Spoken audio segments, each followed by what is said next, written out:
sais pas du tout comment aborder cette personne. Je sais pas s'il faut que je lui envoie un mail ou je lui parle directement en physique. T'aurais pas un conseil, Alex? Bien sûr, je suis là pour ça. Alors vous vous demandez peut-être quel type de parole privilégier en anglais, l'écrit ou l'oral? C'est ce qu'on va voir dans cette vidéo, on va essayer d'y répondre ensemble. Je vous dis à tout de suite, let's get it!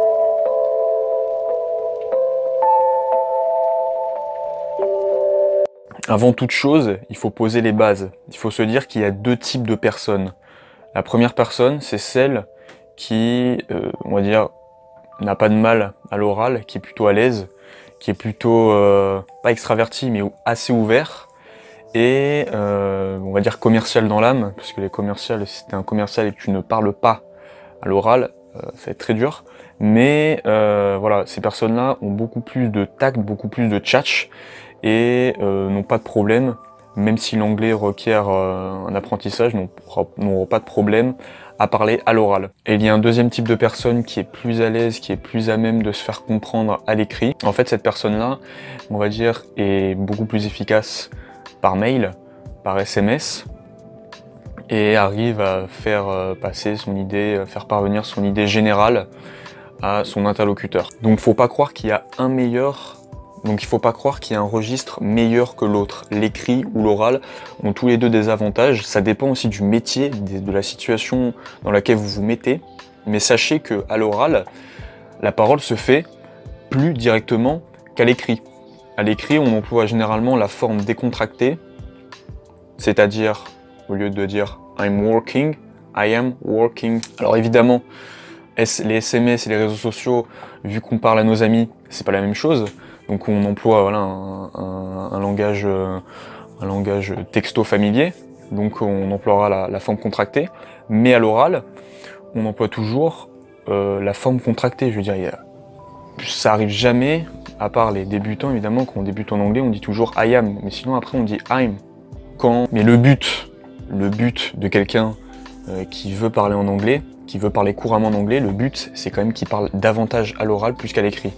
Donc j'irais un bon 70% à l'oral et un 30% à l'écrit. J'abuse. Un 60% à l'oral et un 40% à l'écrit. Parce que parler couramment, c'est se faire comprendre.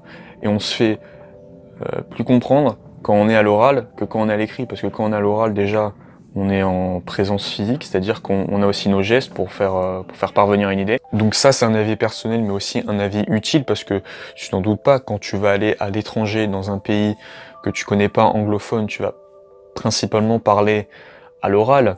Et oui, parce que quand tu vas aller voir ton propriétaire qui t'a loué ta chambre ou ton appartement, ou même que tu veuilles aller voir un agent immobilier, tout ça, il faut au moins que tu vois la personne une fois en physique, et donc que tu lui parles à l'oral. Et oui. Et aussi, par exemple, quand tu vas aller acheter de la nourriture, tu vas pas envoyer un mail, je sais pas, tu vas pas envoyer un mail au caissier pour dire ouais, réservez-moi tel article, tel article. Tu vas aller commander, tu vas aller dans un supermarché, ou même commander plutôt un fast-food, parce que tu parles pas trop au caissier, mais quand tu vas dans un fast-food, il faut que tu demandes ce que tu veux, quoi. Il faut que tu demandes ta commande.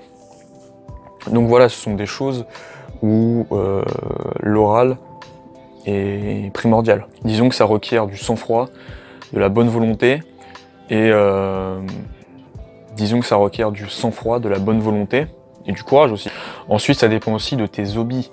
Tu peux te poser la question. Ensuite, ça dépend aussi de tes hobbies. On peut se poser la question, dans quoi tu te plais? Qu'est-ce qui peut... Dans quelle activité s'apparente plus à l'oral ou à l'écrit? Par exemple, si toi, ta passion, c'est la littérature, c'est lire des livres, alors oui, là, l'écrit est important. Donc là, tu peux peaufiner ton écrit et donc commencer à lire des livres en anglais, super important. Mais par exemple, si t'es plutôt quelqu'un qui aime le théâtre, voilà, ou qui aime la communication verbale avec des gens, tracteurs, enfin, aimer l'action, on va dire, fait de tourner des films, alors là, oui, évidemment, il va falloir se tourner vers l'oral. Et pour finir, j'aimerais donner mon avis sur le sujet, donc un commentaire personnel. Je pense que parler à l'oral en anglais apportera plus de résultats que communiquer à l'écrit en anglais. Pourquoi? Parce que c'est encore une histoire de facilité, c'est-à-dire que à chaque fois qu'on reçoit un mail, ou n'importe, hein, que tes amis t'envoient des messages sur les réseaux sociaux, il se peut qu'un jour tu reçois un message, pas comme les autres, un peu anodin, où la personne emploie un vocabulaire voilà, qui n'a pas l'habitude de, de pouvoir lire. Et dans ce cas-là, la première chose que tu vas faire, ça va être d'aller sur Google Traduction et de copier-coller le message que tu ne comprends pas. Et tout cela entraîne une dépendance à un Google Traduction, à un traducteur. Et c'est un support assez agréable, hein, puisque le traducteur te traduit tout. Tu n'as aucun effort à fournir, tu n'as aucune peur à avoir, puisqu'il sera toujours là avec toi, pour toi. Et en fait, ça entraîne, tu deviens un assisté. Un assisté, et également, le jour où tu n'auras plus de connexion internet, là c'est là où tu vas être en panique. Au contraire, tu vas voir que l'oral est beaucoup plus naturel. Alors certes, au début, il va falloir dépasser cette peur de l'inconnu, cette peur de parler, d'ouvrir la bouche. Ce blocage qui peut paraître frustrant, je le comprends totalement, mais tu vas voir au fil des communications avec des personnes, dans le réel, tu vas voir que l'oral en fait est beaucoup moins cadré, structuré grammaticalement. Tu peux te permettre plus de fautes à l'oral qu'à l'écrit, c'est sûr. Et aussi, tu tisses de réels liens avec les personnes. Voilà, j'espère que j'ai pu t'éveiller sur le sujet, te donner des pistes, comment faire ce choix entre l'écrit et l'oral. Donc comme d'habitude, si tu as aimé la vidéo, n'hésite pas à drop ton like, me laisser un commentaire. Sous ce commentaire, tu peux surtout me poser ta question qui peut être un problème majeur en anglais. Et j'essaierai de le résoudre avec toi dans une autre vidéo. Aussi, tu peux t'inscrire à ma newsletter privée qui sort tous les lundis à 9 h, c'est totalement gratuit.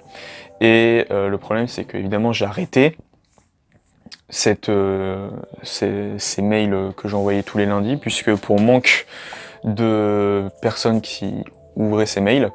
Donc si tu as envie de vraiment d'apprendre l'anglais hors cadre académique, parce que tu n'y arrives pas, et tu as envie d'avoir de nouveaux conseils en anglais pour mieux apprendre cette langue et pour devenir débrouillard plus à l'aise, donc n'hésite pas à t'abonner à cette liste email. Et surtout aussi, ce qui est bien, moi je trouve, avec les emails, c'est que tu peux faire parvenir des idées que tu pourrais pas faire parvenir à l'oral, comme dans cette vidéo. Donc voilà, n'hésite pas à t'y inscrire, lien dans la description. Tu peux aussi aller voir, tu peux consulter mes formations gratuites comme celle pour devenir débrouillard en anglais, ça c'est un premier pas. Après tu peux aussi acheter une de mes formations qui est sortie il y a au mois de novembre, qui est comment réussir simplement un appel téléphonique. Donc je te mettrai le lien dans la vidéo, le lien de la vidéo YouTube qui parle de cette formation. Et tu peux évidemment, pour finir, t'abonner pour faire croître la communauté, c'est super important. Et on se retrouve bientôt. Sur ce, prends soin de toi, take care and trust yourself.